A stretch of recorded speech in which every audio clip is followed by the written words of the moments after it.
నా పేరు రాంబాబు. ప్రస్తుతం పంచాయతీ డిప్యూటీ ఎగ్జిక్యూటివ్ ఇంజనీర్ అమలాపురంలో వర్క్ చేస్తున్నాను.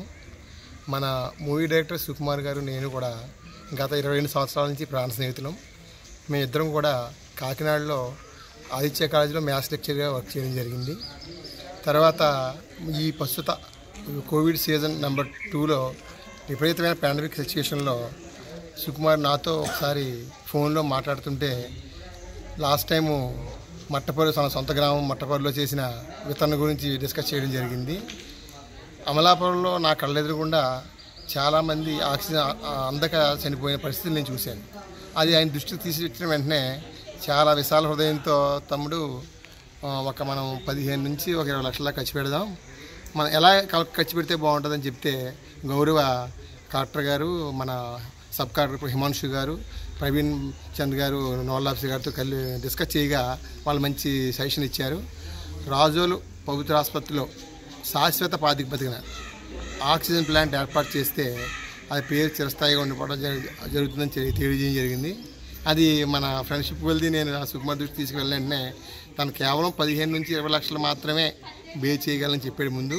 కానీ ఇది పర్మనెంట్గా శాశ్వత ప్రాతిపదికన మరి రోజు డైలీ కూలీ నాలు చేసుకునే వర్కర్స్కి ఉపయోగపడుతుంది. అంటే అంతకంటే మనకు కావాల్సింది ఏముందని చెప్పి అతను 40 lakhs తునప్రాయంగా మరి డొనేట్ చేసి కలెక్టర్ గారికి వితిన్ 1 వీక్లో మరి కలెక్టర్ గారు కూడా మంచి యాక్టివ్ స్టెప్ తీసుకుని వితిన్ 1 వీక్లోనే రాజోలు ప్రాంగణంలో గవర్నమెంట్ హాస్పిటల్లో అందుబాటులో తీసుకురావడం జరిగిందండి. మరి అందరూ అధికారులు ప్రజాప్రతినిధుల సహకారంతో మంగళవారం నాడు ఈ ప్లాంట్ని ఓపెన్ చేయడం అవకాశం ఉంది. మరి నేను చాలా గొప్పగా చెప్పుకుంటున్నాను అటువంటి మిత్రుడు నాకు దొరకడం అని. తను చాలా చూశాడు, చాలా దగ్గర నుంచి అతను ఎంత సెన్సిటివో సుకుమార్ నాకు తెలుసు. ఈ మధ్యకాలంలో వాళ్ళ ఫ్యామిలీలో కానీ వాళ్ళ సొంత బావగారు మోపిడి బ్రహ్మాజీ గారని ఆయన కోవిడ్ అటాక్ అయితే చాలా వర్రీ అయిపోయాడు. మరి కాకినాడ అమలాపురంలో ట్రీట్మెంట్ సింధి హాస్పిటల్ చేస్తే ఆయన క్షేమంగా బయట రావడం జరిగింది.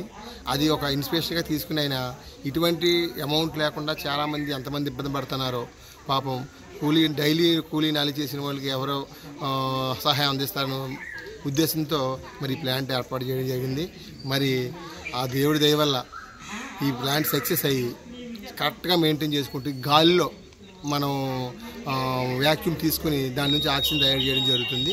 దీన్ని 80 KL capacity 80 litres per minute supply అవుతుంది. దీనివల్ల 24 hours సుమారు అత్యవసర పరిస్థితుల్లో ఉన్న 15 మంది బెడ్లకి మన ఆక్సిజన్ సప్లై చేసే అవకాశం ఉంటుంది.